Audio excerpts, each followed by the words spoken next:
taking it away from you because we need to have a discussion, and we know that you have a time schedule, right? Yeah, and we want to hear more about this question about how to have a Danish discussion, because as you know, we have invited some of the participant people are actually interested in discussing this thing, but when you have to take your party in one-to-one, they are very, they say the same things as you say.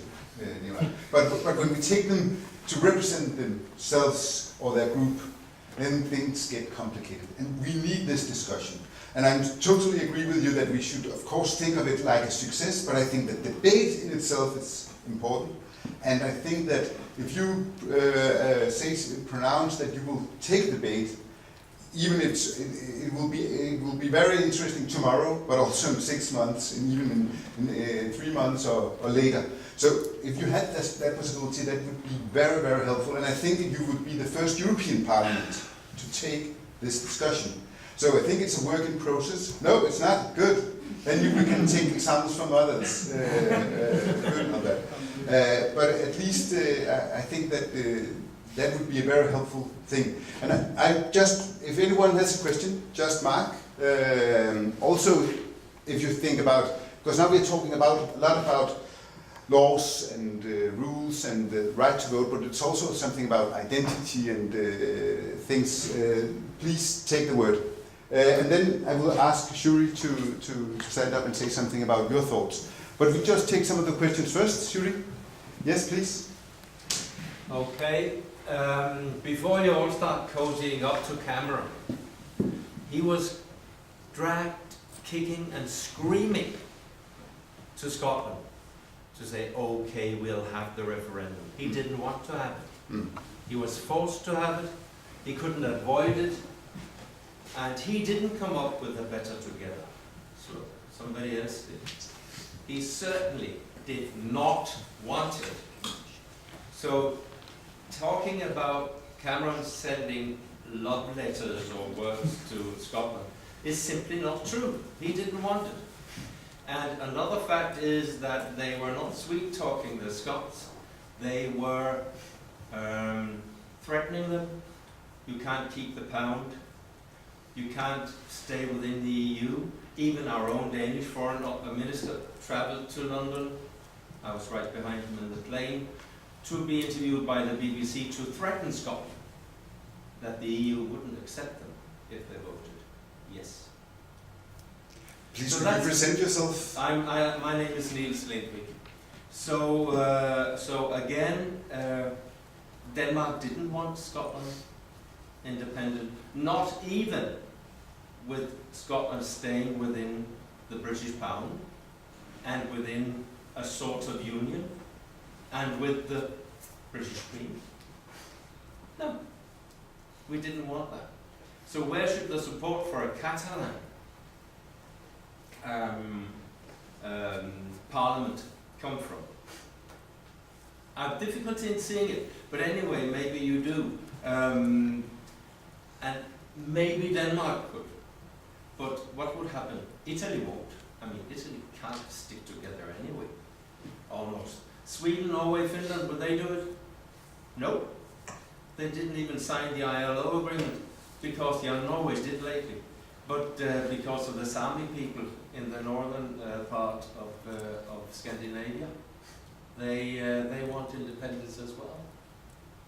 So they're not going to do it. So the thing is that what do you think you can achieve within the EU that is the real dividing partner in this? And what do you mean by we have a right to rule ourselves? Is that total independence? Is that your own military? Tax? What is it? Yes, I just simply say something very, very, very fast and quick, and it's with a question, so maybe, I don't know if it's the proper way to answer a question, but it's with another question. So which is the alternative that you propose us? You are seeing... I don't.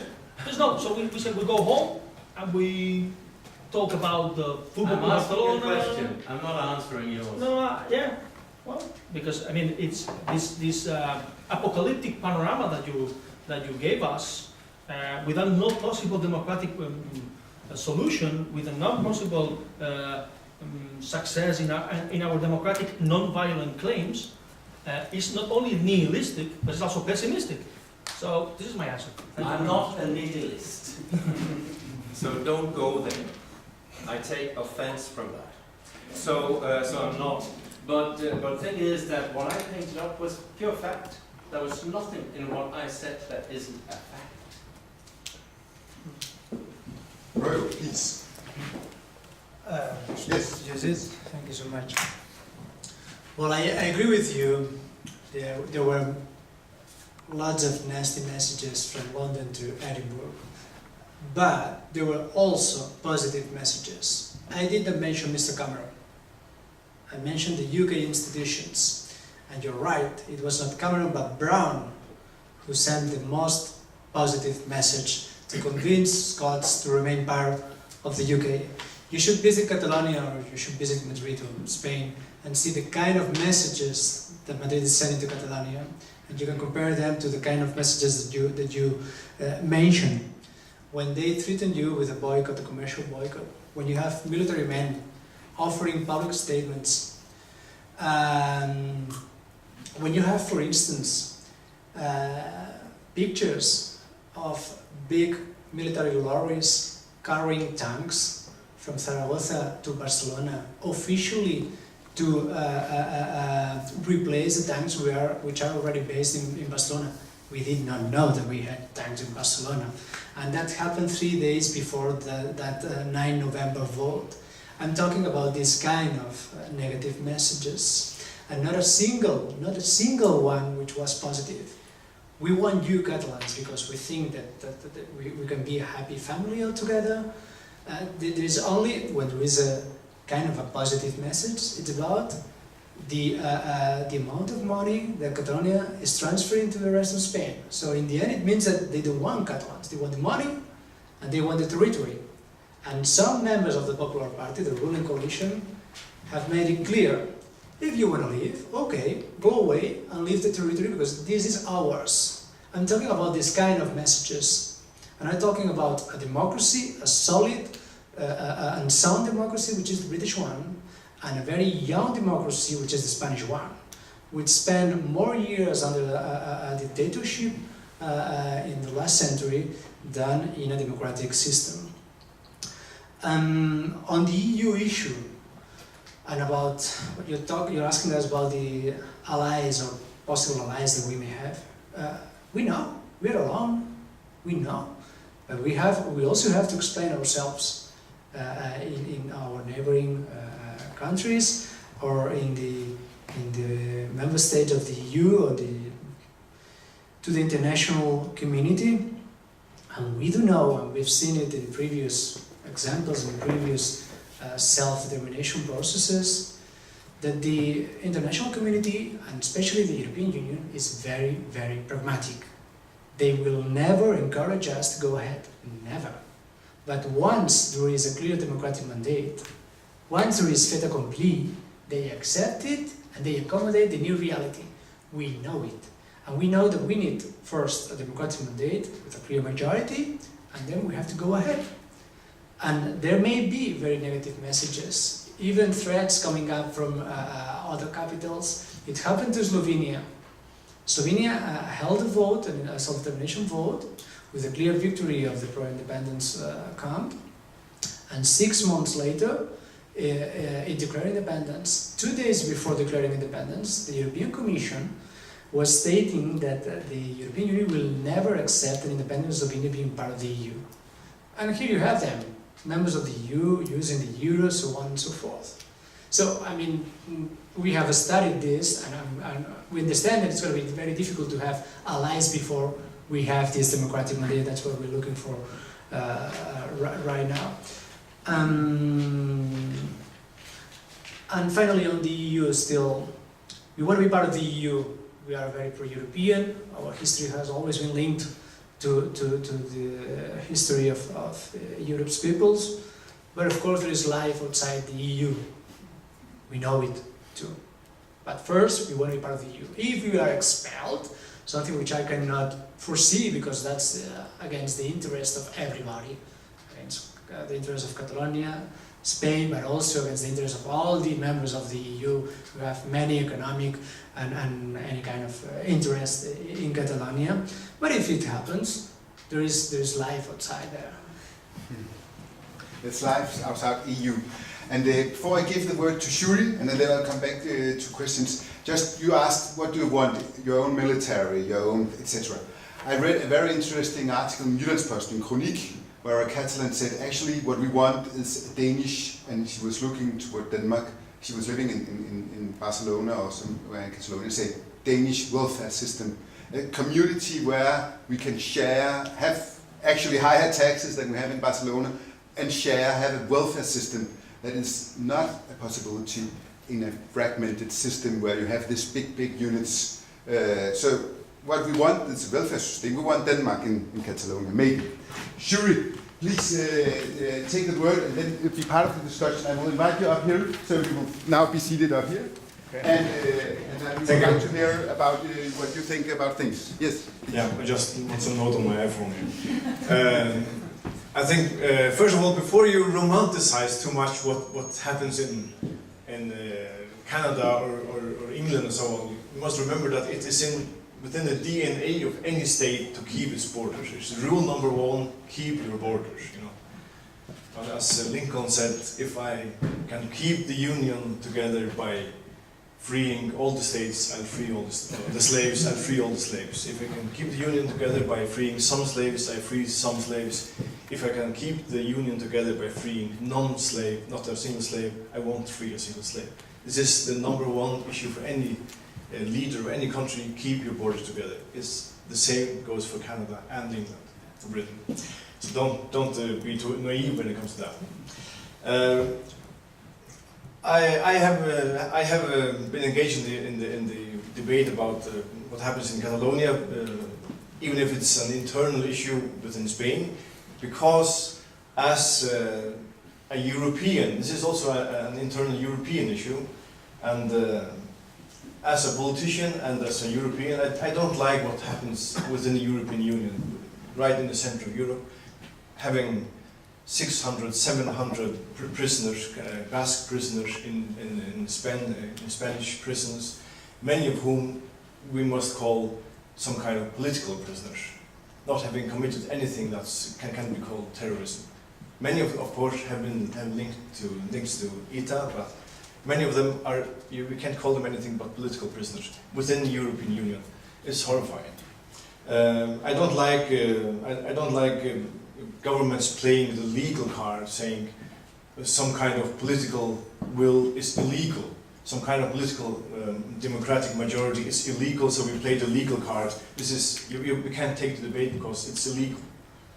I can't accept that as a politician, and I definitely don't like the role of the European Commission.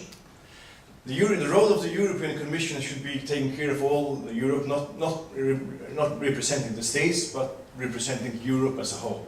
We have the Parliament representing the people, the Council representing the states, and the Commission representing Europe as a whole. And when the Commission comes out, both when it comes to Catalonia, the Basque Country, and Scotland, saying you'll be expelled from the Union if you vote yes to independence. This goes against the whole idea of the Commission. And I've also been wondering, how can you do that? How can you expel Scotland from the European Union? It would be really problematic, technically almost impossible. It's a very serious threat, and the European Commission goes far beyond what it's entitled to do when it engages in these kinds of discussions. And threatening people, threatening nations, and representing the states, not representing Europe. It's really serious to me. Denmark also often has played the legal argument when it comes to the relations between the Faroe Islands and Denmark. Denmark has said, well, granting legal competences to the Faroe Islands is not according to the Danish constitution. In the Danish constitution there's one legal law-giving body, the Danish parliament. There's only one body in Denmark that can pass law, it's the Danish parliament, Folketinget. It's not legal to have we can't have two tax systems in Denmark. According to the constitution, there's just one body that can collect taxes. It's the Folketing. It's not legal.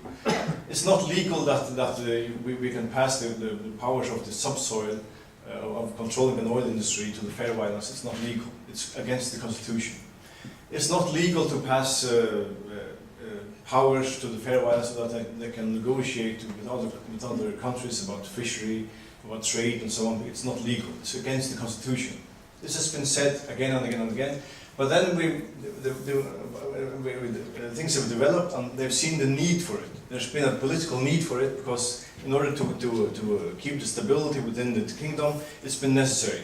So all these powers have been granted gradually more and more and more. And now we're far outside the Danish constitution. We have Denmark has realized that in order to get things to work, they've granted more and more powers to the Faroe Islands.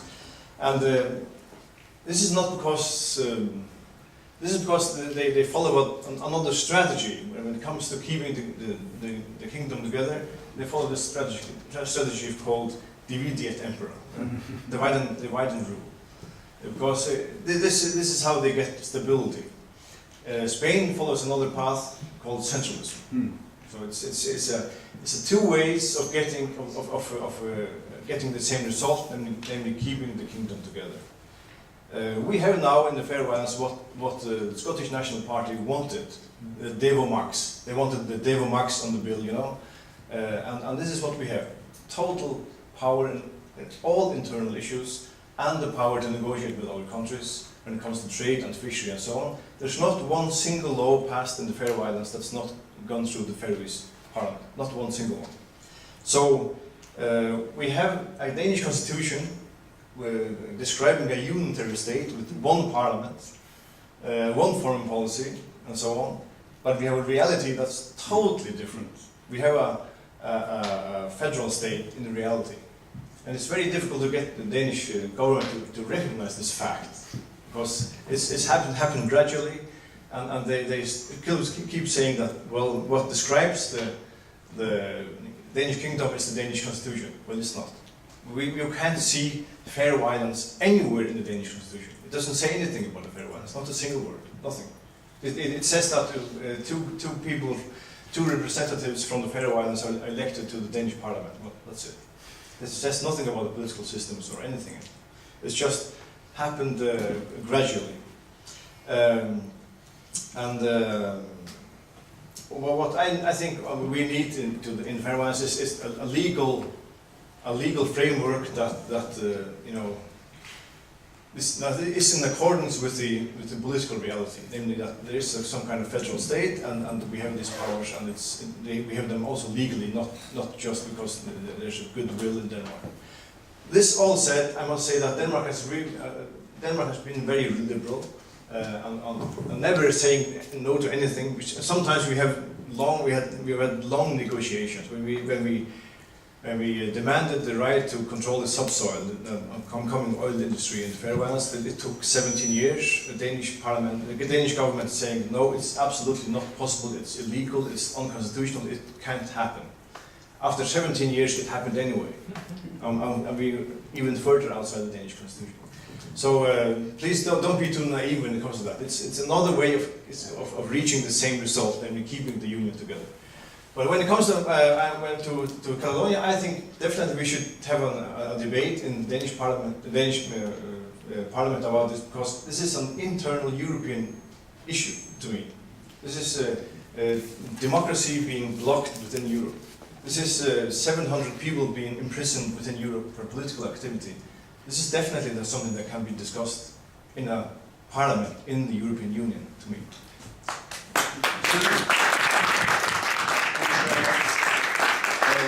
I'll just give one last remark, but the debate isn't over, but we know that you have the next program, so please, if you could say something. Yeah, unfortunately I have to leave, but I think it was very good to have the critical questions from you, Niels. Thank you for them, because that is the thing that is difficult to answer for us.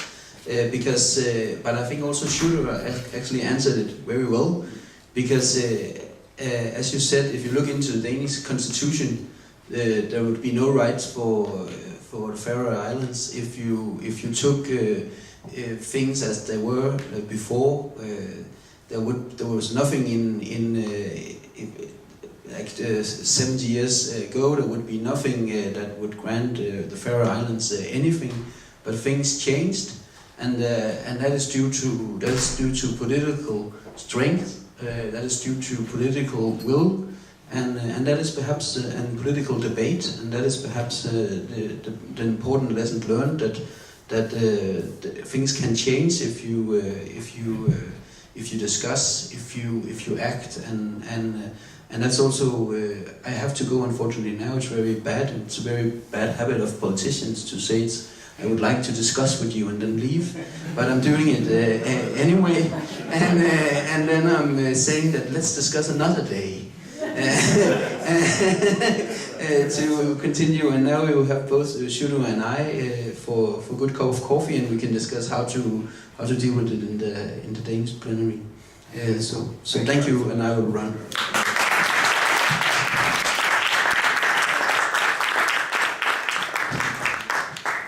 We have some questions from here.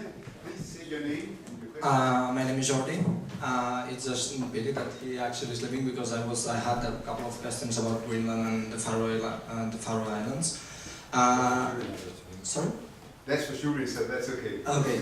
As far as I'm concerned, I think economically Catalonia and Greenland and the Faroe Islands are not comparable, because Catalonia actually is producing a lot of wealthiness for Spain, like around 19-20%, and it's only given back like around 9% in investments. But I think, as far as Wikipedia and me are concerned, Denmark is actually providing an economical aid to Greenland, and both Greenland and the Faroe Islands. I think it's $650 million for Greenland and around 6% of the GDP for the Faroe Islands.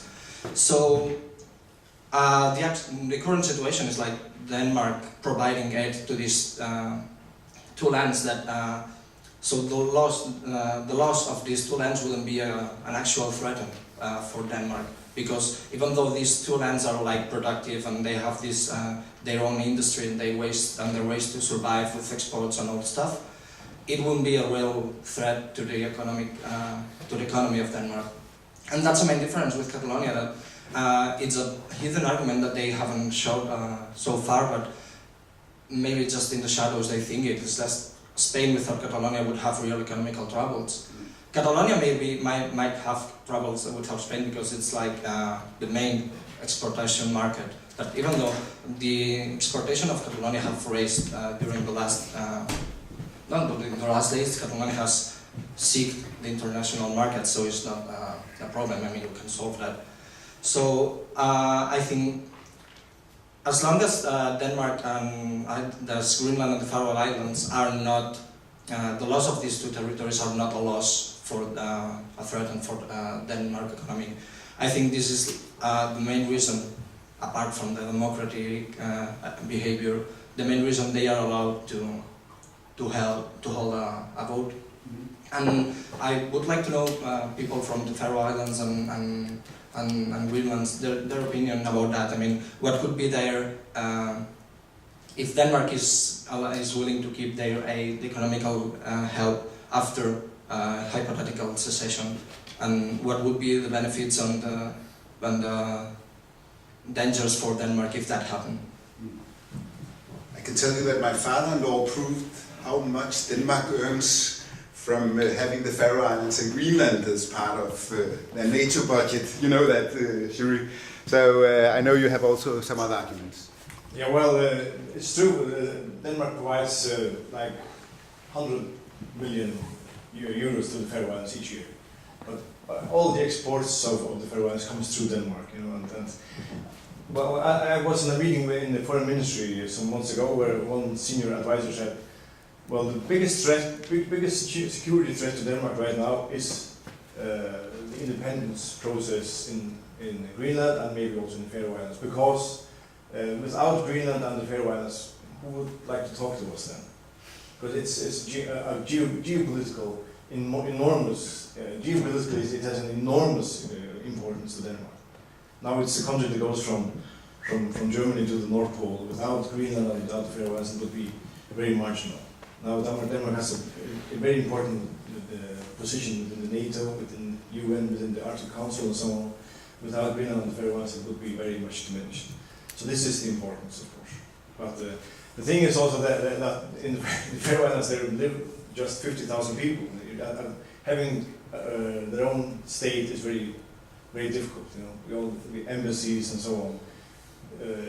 It's as small as would be dangerously small. Catalonia is a country as populated as Denmark, and Scotland is totally different. And this is why most people in the Faroe Islands are satisfied with this Devo Max solution that we've got, where we control all internal affairs totally, without any interference from Denmark whatsoever.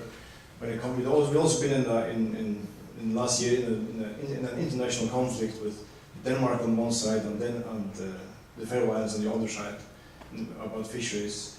We're not in the same position when it comes to the sanctions against Russia. We have our own line in that conflict. So we are Denmark gives us a really free hands to control our own affairs. And this is why people are satisfied.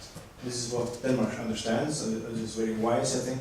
They understand that if we let them control their own affairs, they will feel happy within the state. Thank you very much. You had a question, and then we'll take the panel. Please, your name. Alba. So I have a question for you. So you said that Denmark was against the independence of Scotland. What are the reasons for that? Because if you're holding a position, it's because you might have some arguments. Well, I don't know. I didn't agree with the Danish foreign minister, but he nevertheless went to England and said what he did, namely that Denmark wouldn't support a Scotland that was independent, and that it would be probably impossible for Scotland to stay within the EU. That was his words. They're not mine. I'm just quoting him because even if we're talking the Faroe Islands and Greenland, fine, and we can go without the outside our own constitution in these matters. Apparently, we cannot go as far as accepting that another nation, namely Scotland, would want independence, even if they have near independence already. You will have to ask the Danish government about it. I'm just quoting, and I don't agree with it. That's a different. Thank you. Please. Tony? Niels, thank you for your question. Actually, a strong, loaded question. I was the one mentioning, I think, that we would like to rule ourselves. Wasn't me, actually, yes. So I'm not a professional of these things anyway, but I'll say the following. I wasn't that in opposition to be ruled from Madrid. I think there's a strong feeling in Catalonia that we are ruled by another supranational entity that doesn't take into account many of our interests. If you go into economy, for example, Spanish economy is more and more going into big industry, huge multinationals, while the industrial tissue of Spain is medium and small companies. That's just one example of why we have different interests, actually. And then, from the point of view of cultural issues, I would say that the way the Weltanschauung, I think it's what is said in German, it is the worldview we have is also different. I mean, you growing there, living there, being educated there, you also realize that. The way they look at the world is quite different from us. So when I was referring to being able to rule ourselves, I wasn't referring to be completely free, because either we are within the European Union or outside, we have to, I mean, it's Berlin, it's Washington, it's Beijing who's ruling the world, it's not us. But the big questions would be tax collection. Would you collect your own taxes? No? And your own defense? I don't think it's a question for me to ask, probably. I mean, regarding, you said defense and yes. tax? And tax, yes. To collect our taxes, you say no. Yeah, why not? It's Why one not? of the, but it's not the only one. Yes, thank you. Of course, collecting our own taxes, this is an issue, but this is not the main issue. Once again, this is about democracy, about being able to decide by ourselves what's the best for us. Of course, we want to be responsible in terms also of finance, and we want to be able to collect our taxes, but we will keep on being solidarity with the rest of Europe and the rest of Spain. I once saw a journalist asking the Minister for Finance in Catalonia, you Catalans, if you had to choose between money and freedom, what would you choose? And he clearly said, freedom, of course. We're ready to keep on helping the rest of Spain or the rest of Europe, but on the basis of a transparent system, which is not an abuse like the current one. But this is not the main issue. Once again, the main issue is democracy, being able to decide by ourselves. And if we rule, and if we decide that we need a new relationship with Spain, that should be decided by the people of Catalonia, especially if that's the result of a negotiation with the Parliament of Spain, which was the case of the Catalan Institute of Autonomy. The turning point of the whole story was the ruling of the Constitutional Court against the Catalan Institute of Autonomy. It was not the crisis, as has been defended by several people, especially in Madrid. This is a response, a selfish response to the crisis, so on and so forth. No, the crisis started in the year 2007, 2008. The dramatic increase of the support to independence was as from July 2010, when the traditional 20% of supporters for independence increased to 50 or 55. So of course the crisis is there. Of course there is an unbalanced financing system, which is not fair, not only vis-à-vis Catalonia, but also vis-à-vis the Balearic Islands, Valencia, and maybe some other regions. And then you have other regions like the Basque Country, which are not contributing to the Solidarity Fund in Spain. That's what we are not asking for that. We want to be responsible for collecting our own taxes, but we still want to be solidarity with the rest of Spain. And also, if I may mention, well, I will leave it here now. Yes. There's some more questions. 1 second, because one thing I would like to discuss is the mindset from a Danish perspective. And I think Jørgen Lauv, you're here today, and you have commented a lot on South American issues, etc. Could you say something about how do you see the Danish viewpoint on what's happening in Spain? Because sometimes we get a very, well, we should see it from our perspective and of course with our feelings, but if you should say, hey guys, what you're telling the Danes is maybe sending a signal about nationalism, or how do you see what's happening, what do Danes see what's happening in Catalonia versus Spain? Could you get my point? Could you just some thoughts on that? I think it's pretty hard to say, because a lot of things they don't actually understand the difference between the different regions in Spain. So a lot of things they don't comprehend that flamenco is not an art form performed all over Spain, for instance. So there's a general perception of Spain as being a very unified country culturally, and the bare fact that the Catalan language exists is not very widely renowned. It's become the latter years, but not generally. So I think you'll find more interest in the Catalan question among the left-wing parties in Denmark than you'll find in the general general population. And you will also find that it's, for instance, the conservative nationalists of Catalonia, they have not formed many bases in Denmark.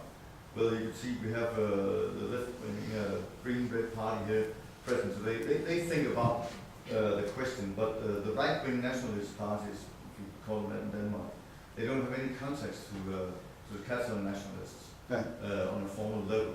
So generally, I would say people are not very aware of that situation. Yeah. And when, for instance, at the Diala, when people they ask me, then I have to explain it on a very basic term, because people they don't actually see that when they travel in Spain, because they say people look the same, they eat the same food, roads look the same, people dress alike. So a Dane traveling around Spain would just think, well, Barcelona is different to Valencia, and Valencia is different to Malaga. But they don't think it as It's a nation. different nations within the same country. So actually we have a problem in actually making it understandable that we have an identity or feel ourselves as a country. Just a comment. What can we do to change the situation Well, as a Catalan living in Denmark? what could a Catalan living in Denmark do? Actually, I can tell you that Alex Arenfeldt, who is the National Party member of Dansk Folkeparti in Denmark, was at the debate here in a room because he's married with a Colombian woman, and her mother and father had to leave Spain because of the civil war.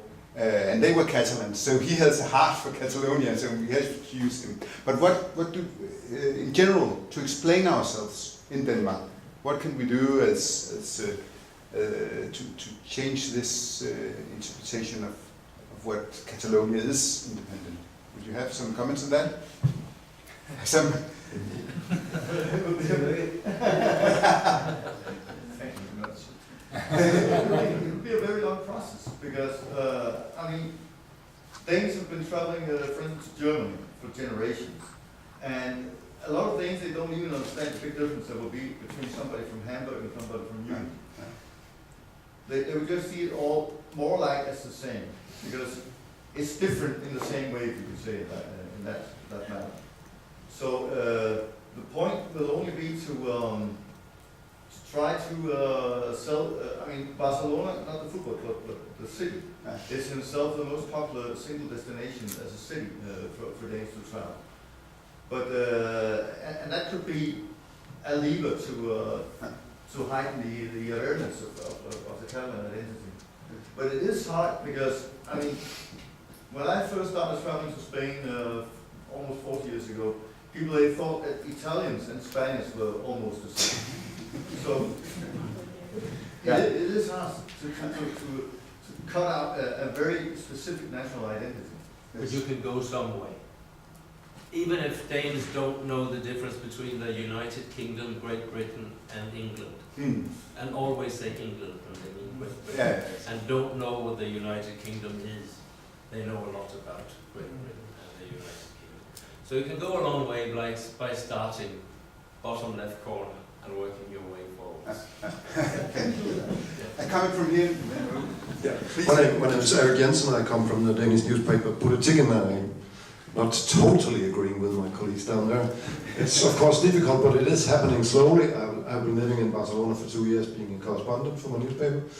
And I think during that time, which was more or less the last 3 years, in Denmark, I sent a lot of school classes down to Barcelona, and I talked to a lot of them trying to explain this.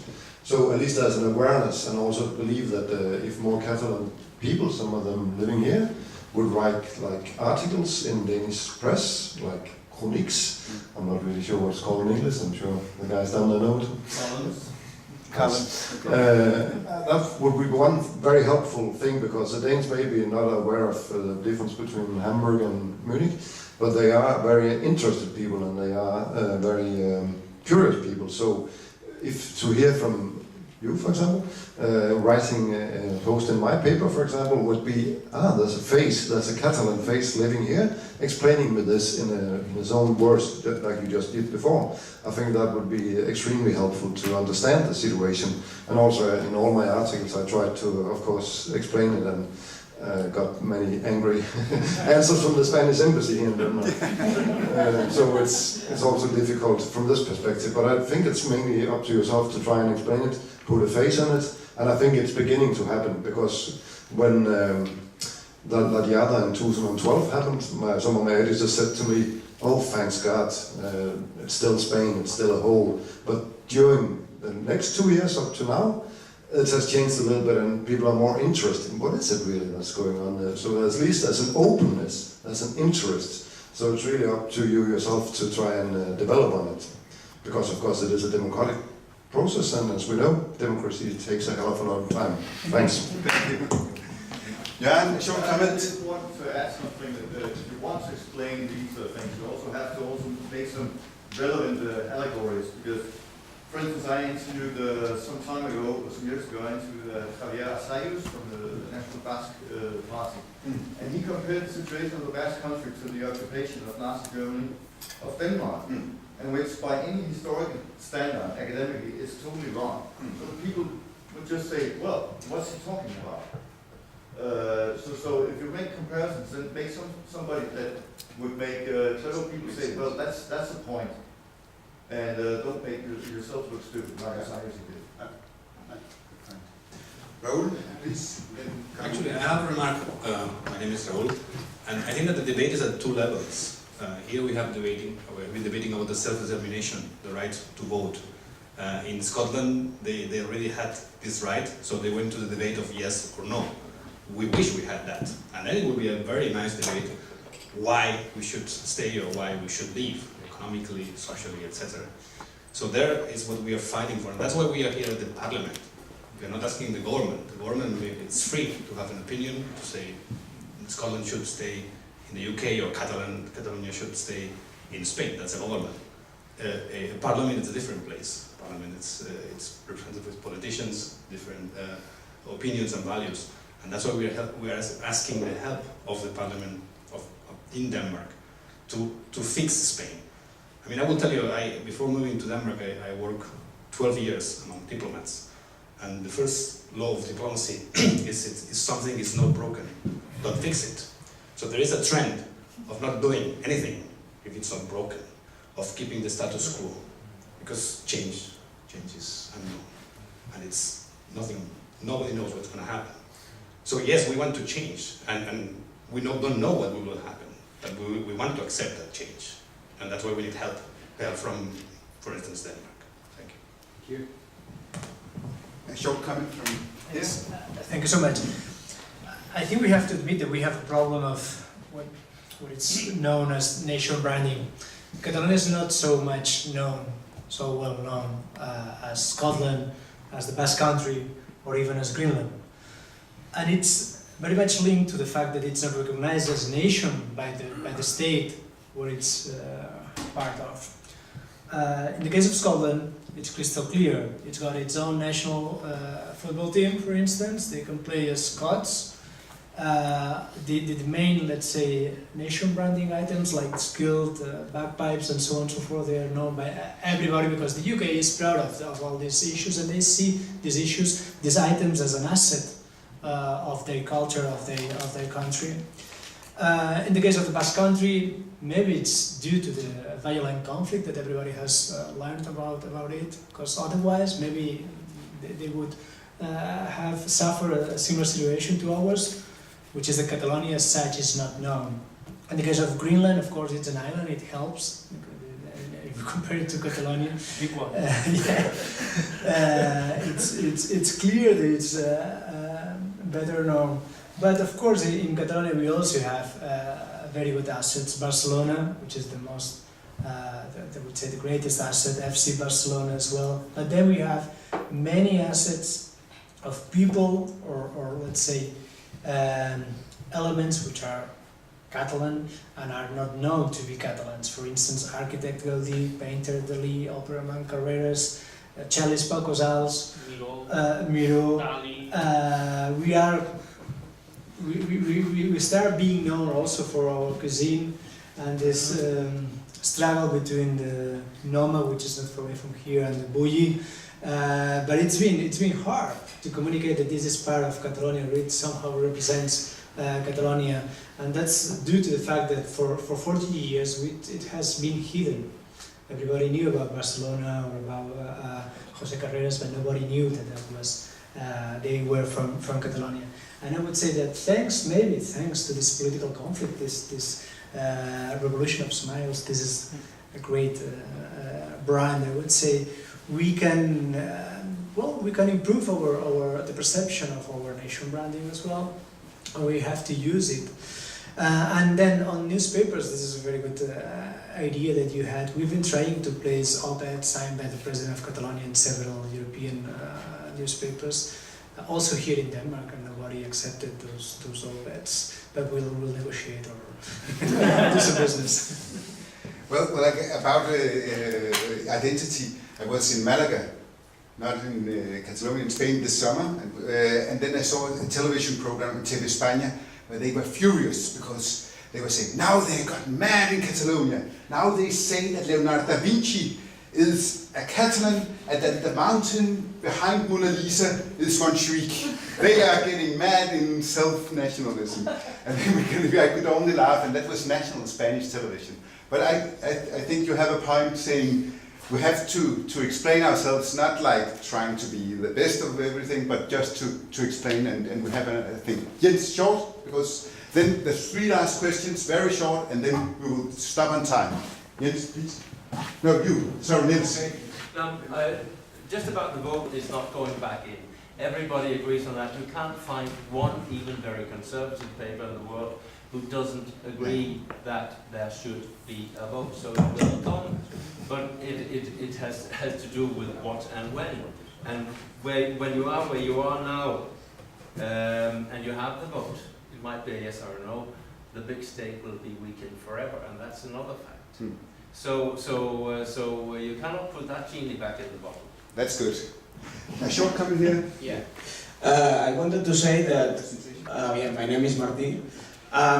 One of the things that a lot of people from Catalonia, we want the independence. It's not only to have the country, it's to create a new country. So we want to decide all the things, because now in Spain we cannot decide anything. We want to decide if we want military, if we want king, if we want a different social system, and also we want to decide if we want to stay in Europe, because nowadays in Europe our language is not possible to speak in the European Parliament. So why I want to stay in a parliament that they don't respect my language? One that I wanted to say is that it's not create a new state, it's to think about how we will be more happy in a new country inside of all the world, respecting everybody and every political ideas. Thank you very much. Yes, if we have to stop on time, that would be the last question. I think that this debate has shown that there is a lot of discussion to be done, but also in this place, and I think that we have the word now from Nikolai and Shuri that they will propose what's called enforced-debate. That means a debate in the parliamentarian room where all the parties has to participate. The problem is that we risk they will just come in and say we have no comments because this is, as you told it, the law ways to explain yourself, saying I don't want to say anything, I know nothing, I'm from Barcelona maybe. The point is that they will have to have this debate, and that I think is a very good thing about this thing. So sorry, no more questions, and just the final remarks from here, and then we'll end up in time. Tony, final remarks. Well, my final remark is only to thank everybody for this very interesting debate. I think that if we have the possibility, I'm very optimistic, and always I'm very optimistic, and I'm thinking that I'm also very, it's 1 year that I'm living now in Denmark, and I think that I have trust not only in my country, Catalonia, but also in my new country, Denmark. And I think it's not that I'm making some idealization of the country that I'm living in, but I really think that Denmark has proved the last decades to be a mature democracy, to deal properly with issues of territorial structure.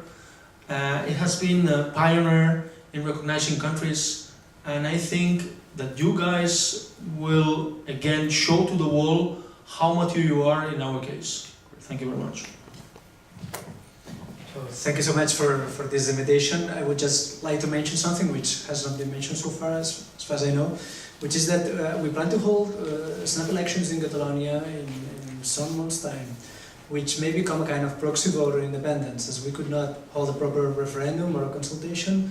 We plan to transform the regional elections into a kind of a plebiscite on independence. It may happen in the coming months, So stay tuned for all that we have.